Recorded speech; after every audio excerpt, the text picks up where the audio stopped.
কোন নতুন turbo Realme Neo 7 Turbo। Realme Neo 7 Turbo হচ্ছে কি এমন একটা ডিভাইস যেটাকে বলতে পারেন কিছুটা ফ্ল্যাগশিপ কিলার টাইপের একটা ডিভাইস, কারণ পারফরমেন্সের দিকে বেশ ভালোই গুরুত্ব দেওয়া হয়েছে, গেমিংয়ের জন্য ভালো কিছু, এমনকি কিলার ফোনগুলো যে প্রাইস পয়েন্টে পাওয়া যায় সেরকম প্রাইস পয়েন্টের একটা ডিভাইস। বাট ডিজাইনটা জাস্ট একবার দেখুন, রিয়ার প্যানেলটা দেখে কার সাথে যেন একটু মিলে, যদিও তাদের থেকে সুন্দর করছে, নাথিংয়ের সাথে কিছুটা মিলে, বাট নাথিংয়ের থেকে সুন্দর।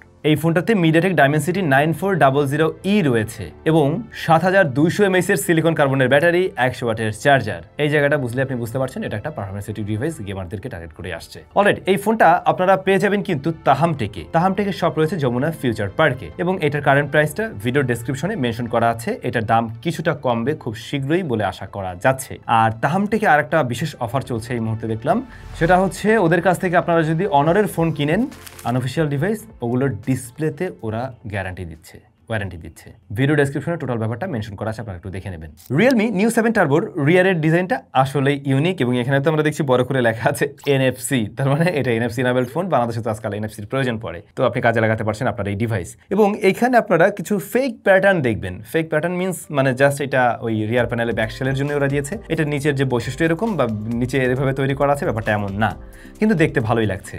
আর এই কালার টোনটা তো আমার কাছে আরও বেশি ভালো লাগছে। সেই সাথে বডি ফ্রেমটা না আপনাকে একটা ফিল দেবে মেটালের, কিন্তু এটা আসলে প্লাস্টিকেই তৈরি। 3.5 মিলিমিটার হেডফোন জ্যাক নেই, আইআর ব্লাস্টার সেন্সর অবশ্যই আছে। ফিঙ্গারপ্রিন্ট স্ক্যানারটা হচ্ছে গিয়ে এই যে ডিসপ্লের তলায়, পজিশনটা একটু লোয়ার লাগতে পারে, কিন্তু এটা মোটামুটি বেশ ভালোই ফাস্ট এবং একুরেট। যদি পজিশনে আপনি ঠিকঠাকভাবে রিসার্চ করতে পারেন তাহলে একটু অ্যানিমেশন দিলে দেখবেন, বাট ওকে। হালের ট্রেন্ড IP68 and 69 রেটিং আছে, তার মানে চাইলে হালকা পাতলা পানিতে চুবালেও সমস্যা নেই, আন্ডার ওয়াটার ফটোগ্রাফি একটুটা করা যাবে। আর ফোনটার ওয়েট ব্যালেন্সের দিকে একটু পিছিয়ে আছে আমি বলবো, কারণ ওয়েটটা সামনের দিকটাতে একটু ভারী লাগে আর কি, ব্যালেন্সটা পারফেক্টলি করতে পারেনি, এটা একটু অ্যানোয়িং লাগতে পারে ফার্স্টের দিকে। আস্তে ধীরে এর সাথে ইউজ টু হয়ে যাওয়ার কথা, আই হোপ হয়ে যাবেন। ডিসপ্লে আছে 6.8 ইঞ্চ অ্যামোলেড প্যানেল আছে, 1 বিলিয়ন কালার সাপোর্ট করে, 120 হার্টজ পর্যন্ত হাই রিফ্রেশ রেট দিতে পারে। অন্যদিকে ব্রাইটনেস ওই লেভেলের 6500 নিটস, মানে নাম্বার গেম কোন লেভেলে খেলা যায়। আর এর পিপিআই হচ্ছে গিয়ে 453। এখন এই ডিসপ্লেটা সামনে থেকে দেখতে তো বেশ ভালো লাগছে, যেমন চিন বেজেল খুবই ন্যারো এবং সিমেট্রিক্যাল, লোয়ার চিন আপার চিন অলমোস্ট সেমই লাগবে আপনার কাছে। টপ সেন্টারে পাঁচল কাটাটা আছে, এটা মাঝারি সাইজের আমি বলবো। ডিসপ্লের কালার রিপ্রেজেন্টেশন ভালো, ওভার স্যাচুরেটেড, ওভার পাঞ্চি করে প্রেজেন্ট করছে, ব্যাপারটা এমন না। একেবারে ন্যাচারাল না হলেও ডিসপ্লেটা অনেকটা একুরেটের কাছাকাছি একটা কালার টোন দিতে পারে। হাই রিফ্রেশে ঠিকভাবে পুশ করছে, মানে 120 হার্টজ পর্যন্ত ঠিকভাবে পুশ করে, সব অ্যাপে পাবেন না, তবে ম্যাক্সিমামের ক্ষেত্রেই পেয়ে যাবেন। 6500 নিটস পিক ব্রাইটনেস শুনে অনেক বেশি লাভ দেন না যে ঘরে আপনি কারেন্ট গেলে একদম ডিসপ্লে অন করে রাখলে সব আলোকিত হয়ে যাবে, ব্যাপারটা এমন না। এটা নির্দিষ্ট পিক্সেলে শো করে আপনারা জানেন, বাট ইনডোর আউটডোর বোথ জায়গায় দেখার জন্য পারফেক্টলি উপযোগী। টাচ রেসপন্স আমরা কোনো প্রবলেম পাইনি এই ডিসপ্লেতে। ডিসপ্লে ওয়াইজ ঠিকই আছে, মানে এগুলো কাগজ কলমের ব্যাপার স্যাপার, তো আর ডিসপ্লে মানে ওভারঅল ব্যবহার করে আমাদের কাছে সমস্যা মনে হয়নি, ঠিকই আছে, এটা নিয়ে আর বেশি কথা না বলি। তবে এটার প্রোটেকশনের ব্যাপারটা নিয়ে একটু কনফিউজড আমি, আসলে এখানে কি আছে, আপনারা গ্লাস প্রোটেক্টর একটা ব্যবহার করলেই বরং ভালো হবে। যেহেতু এটা একটা পারফরমেন্স সেন্ট্রিক ডিভাইস, আমরা ওখানে একটু আগে হাত দিচ্ছি। মিডিয়াটেক ডাইমেনসিটি 9400E রয়েছে এখানে, স্টোরেজ টাইপ UFS 4.0 রয়েছে, আর এটা রান করছে Realme UI 6.0 based on Android 15। আশা করা যায় দুইটা মেজর আপডেট রেট, এবং Realme নর্মালি এই ধরনের ফোনগুলোতে দুইটা মেজর আপডেট দেয়, এটার ক্ষেত্রেও আমরা তেমনটাই আশা করছি। র্যাম ভ্যারিয়েন্ট হিসেবে 12 এবং 16, সেই সাথে 256 and 512GB তে পাওয়া যায় এই ডিভাইসটা। Realme এই ফোনটা কিন্তু চাইনিজ ভ্যারিয়েন্টের, আপনারা এটাই পাবেন। তো বেশ কিছু চাইনিজ ব্লোটওয়্যার রয়েছে এখানে, একদম মাগনা সুন্দর দিয়ে দিচ্ছে আর কি, এগুলো তো কিছু বুঝবেন না, আনইনস্টল করে নিয়েন আর কি, সেটাই বরং ভালো, আর বেশি ক্লিন অ্যান্ড ক্লিয়ার ভাইব পাওয়া যাবে। তবে এটার রিড রেট স্পিড কিন্তু খুবই ভালো পেয়েছি আমরা, প্লাস আন্তত স্কোরও কিন্তু ভালো করছে। এবং এই প্রাইস পয়েন্টে বাই দ্য ওয়ে এটার দাম কত এখন 47 থেকে 48-এর মতো রয়েছে, তবে এই দামটা আমি একটু আগেভাগেই বলি, এই দামটা আমার কাছে একটু বেশিই মনে হয়েছে। এই দামটা কমবে এবং কমলে পরে গিয়ে তখন ওই জায়গা ঠিকঠাক হবে। এখন এই প্রাইস পয়েন্টে যে ফোনগুলো পাওয়া যায় 40 to 50 এর মধ্যে, মোটামুটি তাদের মতোই একটা আন্তত স্কোর আমরা দেখতে পাই। তবে ওরা র্যাম ম্যানেজমেন্ট ভালো করছে, আপনি যদি 8GB র্যাম ভ্যারিয়েন্টটাও নেন সেক্ষেত্রেও অসন্তুষ্ট হবেন না, কারণ র্যাম ম্যানেজমেন্টই ভালো আছে। অ্যাট এ টাইম আপনি বেশ কিছু অ্যাপ্লিকেশন নিয়ে কাজ করলেও দেখবেন ব্যাকগ্রাউন্ডে অনেক সময় রেখেই করা সম্ভব হচ্ছে। আর এটা রেগুলার ইউসেজে কিন্তু ওই লেভেলের গরম হয় না, এখানে কিন্তু ভ্যাপর চেম্বার কুলিং সিস্টেম এবং গ্রাফাইট শিট ওরা ব্যবহার করছে কুলিংয়ের জন্য, এবং সেটা পারফেক্টলি ওয়ার্ক করছে। থার্মাল থ্রোটল আমি করতে দেখিনি, রেগুলার ইউসেজে এটা ওয়ার্ম হয়। যেমন ধরুন আপনি ভারী অ্যাপ্লিকেশন আছে না কিছু যেগুলো হেভি ইন্টারনেট ব্যবহার করে, না শুধু গেমিং না, গেমিংয়ের বাইরেও অনেক অ্যাপ আছে যেগুলো ইন্টারনেট ব্যবহার করে, সেগুলো ব্যবহার করতে গিয়ে আপনি খুব একটা হিট জেনারেট করতে দেখবেন না। এমনকি আমরা এডিটিং সফটওয়্যারও এতে ব্যবহার করে দেখেছি, রেন্ডারিং টাইমেও এটা খুব একটা হিট জেনারেট করেনি, নর্মালি জাস্ট ওয়ার্ম হচ্ছিল। পারফরমেন্সের জায়গাটা আপনাকে একদম ওই টপ লেভেলের ফোন বা ফ্ল্যাগশিপ যে ফোনগুলো রয়েছে সেগুলোর মতোই একটা এক্সপিরিয়েন্স দিবে। যেমন অ্যাপ ওপেন ক্লোজ টাইম দেখছেন খুবই ফাস্টার আছে। এবার যদি গেমিংয়ের প্রসঙ্গে আসি, এই ফোনটাতে আমরা HDR এক্সট্রিমে প্লে করছিলাম পাবজি, এবং পাবজির ক্ষেত্রে আমি অ্যাভারেজে বলবো 57 পয়েন্ট সামথিংয়ের মতো এটা একটা FPS দিতে পারে, 57-58 মাঝামাঝি আর কি, এরকম একটা জায়গায় থাকে। তবে হিট ভালোই জেনারেট করে, থার্মাল থ্রোটল করে না, সেই ক্ষেত্রে পারফরমেন্স ড্রপও করে না, কিন্তু আপনি মোটামুটি ভালোই একটা হিট জেনারেট করতে দেখবেন। আমরা পাবজির ক্ষেত্রে এরকম সেটিংসে 40 মিনিট গেম প্লের পরে 41 ডিগ্রি পর্যন্ত আসতে দেখছিলাম ডিসপ্লের এই সাইডটা, যেটা আমার কাছে মোটামুটি একটু বেশি মনে হয়েছে, কারণ এরকম প্রাইস পয়েন্টে আরও অনেক ফোন আছে যেগুলো প্রায় এরকম পারফরমেন্স ধরে রেখেই আরও তুলনামূলকভাবে কম গরম হয় আর কি। তাছাড়া আমরা এখানে ট্রাই করি কিন্তু গেনশান ইম্প্যাক্টের ক্ষেত্রে আমরা 25 মিনিটস গেম প্লেতেই দেখছিলাম এটা প্রায় ওরকম টাইপের হিট জেনারেট করে ফেলছিল, অর্থাৎ 40-41 ডিগ্রি কাছাকাছি চলে আসছিল, কিন্তু অ্যাভারেজ FPS 57-58 ঘরেই থাকে, মানে হাইয়েস্ট গ্রাফিক্স আমরা যখন ট্রাই করছিলাম, যেটা আমি মনে করি ঠিকই আছে। দু একবার মাইক্রো স্টার্টার ছাড়া আমরা লং টাইমেও কোনো ধরনের ল্যাগের দেখা পাইনি, এবং ওভার হিটিং হয়ে পারফরমেন্স ড্রপ করার মতো কোনো ইস্যু ফেস করিনি। এর পাশাপাশি COD মোবাইলও আমরা ট্রাই করি, যার রেজাল্ট একদম দুর্দান্ত ছিল এই ফোনটাতে, খুবই স্মুথ রেজাল্ট প্লাস স্টেবলভাবে ফ্রেম রেট ধরে রাখতে পারছিল।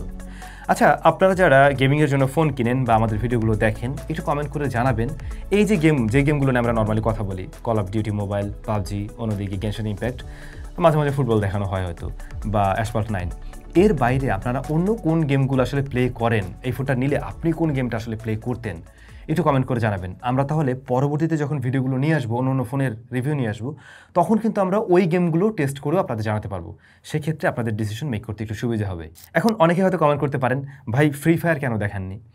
এই যে গেমগুলো নিয়ে বললাম না, এগুলো ভালো চলছে মানে এই ফোনে আপনার ফ্রি ফায়ারও ভালো চলবে, এই জন্য অনেক সময় ওটা দেখানোর প্রয়োজন পড়ে না। আই গেস আপনি বুঝতে পারছেন কেন বললাম। বাট এর বাইরেও অন্য কোনো গেম আপনারা খেলেন কিনা একটু কমেন্ট করে জানাবেন, সেক্ষেত্রে আমরা ওগুলো টেস্টিং রেজাল্ট আপনাদের সাথে শেয়ার করবো নিশ্চয়ই। এই ফোনটা মোটামুটি ভালো রকমের গরম হলেও এটার থেকে আমরা থার্মাল থ্রোটল ওইভাবে করতে দেখিনি বা পারফরমেন্স ড্রপ করতে দেখিনি, বরং গেমিংয়ে একটা ভালো আউটপুটই দিচ্ছে। সো আপনারা চাইলে গেমিংয়ের জন্য এটাকে চয়েস করতে পারেন, কিন্তু আমার মনে হয় একটু ওয়েট করে নেওয়াটা বুদ্ধিমানের কাজ হবে, দাম কিছুটা কমলে পরে আর কি। এবার যদি আসি ক্যামেরাতে, এই ফোনটার রিয়ারে মোট দুইটা শুটার আছে, একটা আলট্রাওয়াইড, একটা মেইন ক্যামেরা। 50 মেগাপিক্সেলের মেইন শুটারটা হলো সোনি IMX882, আর পরবর্তী শুটার OV08D10, এটা আলট্রাওয়াইড শুটার আর কি। আর ফ্রন্ট ফেসিং ক্যামেরা হচ্ছে গিয়ে 16 মেগাপিক্সেলের। এই ফোনটা থেকে আমরা ডে লাইট কন্ডিশনে রিয়েলমির যে নিজস্ব টোন, যেটাতে আমরা দেখতে পাই একটু ওয়ার্মের দিকে নিয়ে প্রেজেন্ট করে, একটু কালার ভাইব্রেন্ট, সে বিষয়টা আমরা লক্ষ্য করছি। তবে dynamic range good enough wider আছে। ডে লাইট কন্ডিশনে আপনি ভালোই শার্পনেস ডিটেলও লক্ষ্য করবেন, এক্সপোজার ব্যালেন্সও কিন্তু ভালোভাবেই করতে পারছে। কিন্তু এই প্রাইস পয়েন্টে কি আপনি এর চাইতে ভালো ক্যামেরা ফোন পাবেন না? পাবেন। এর চাইতে বেটার ক্যামেরা আপনি এরকম প্রাইস পয়েন্টে পেয়ে যাবেন।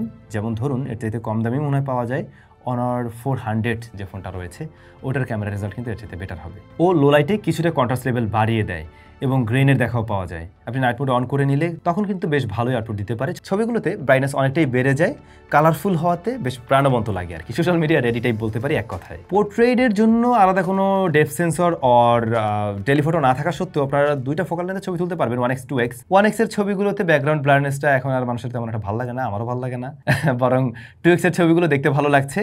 তবে এখানে ওই যেহেতু জুম করে প্রেজেন্ট করে, আপনি ছবিগুলো কিছুটা সফট লক্ষ্য করবেন।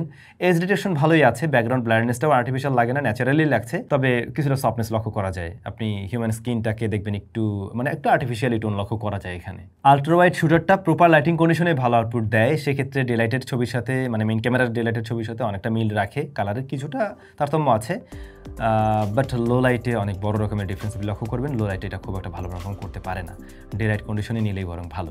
ফ্রন্ট ফেসিং ক্যামেরাটা 16 মেগাপিক্সেল, যা বলা যায় আউটডোর কন্ডিশনে বা সানলাইট কন্ডিশনে এক কথায় ভালো ছবি দেয়। শার্পনেস ডিটেল অন পয়েন্টে আছে এবং ছবির কালার টোন মোটামুটি ন্যাচারালি রাখে, খুব একটা আর্টিফিশিয়াল ওরকম ব্যাপার স্যাপার না, ইনডোরে সফট করে কিছুটা।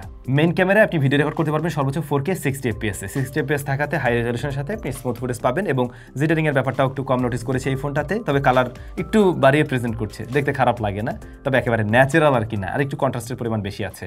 যখন কিনা আপনি হাইলাইট থেকে লো লাইটে মুভমেন্ট করবেন, কিছুটা টাইম নেয় আর কি, একটু বেশি টাইম নেয় আর কি। এই হচ্ছে ফ্রন্ট ফেসিং ক্যামেরার ভিডিও স্যাম্পল। পাশাপাশি ফোনের সাউন্ডটাই কিন্তু আপনি এই মুহূর্তে পাচ্ছেন আর কি।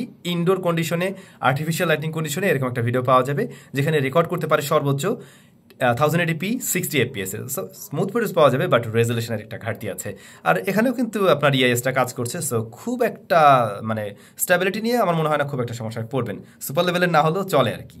সো এই ছিল ক্যামেরার রেজাল্ট। ক্যামেরাটা বুঝতে পারছেন যে পারফরমেন্স সেন্ট্রিক ডিভাইসে একটু কমতি থাকে, ওটা এখানেও আছে। এরপরে আমরা স্পিকার দেখতে পাই, স্টেরিও স্পিকার রয়েছে, এটার লাউডনেস খুবই ভালো, good end up loud and clear sound দেয়, সেই সাথে সাউন্ডের ডেপথ আমার কাছে ঠিকঠাকই লেগেছে। হ্যাপটিক ফিডব্যাক যথেষ্টই ভালো, খুবই টাইট। 7200 mAh এর ব্যাটারি আছে সিলিকন কার্বনের, যেটাকে ফুল চার্জ করতে এই 100 ওয়াটের চার্জার দিয়ে সময় লাগবে আপনার 49 মিনিটের মতো, এবং 20 মিনিটসের মধ্যেই 50% চার্জ করে ফেলতে পারবেন এই ডিভাইসটাকে। সো চার্জার এবং ব্যাটারি এই টোটাল কম্বো কিন্তু খুব ভালো জায়গায় আছে, এবং 7200 mAh এর ব্যাটারি ডেফিনেটলি কম না। এই ফোন থেকে খুবই ভালো ব্যাকআপ পাবেন, আপনি প্রায় 1.5 দিনের মতো চালাতে পারবেন যদি কিনা হেভি ইউজারও হয়ে থাকেন। তবে উড়াধুরা গেমিং করলে ব্যাপারটা আলাদা, দিন শেষে অবশ্যই চার্জ করতে হবে। আর আসলেই গেমিং টাইমে মনে হলো এই ফোনটা একটু বেশি ব্যাটারি বার্ন করছে।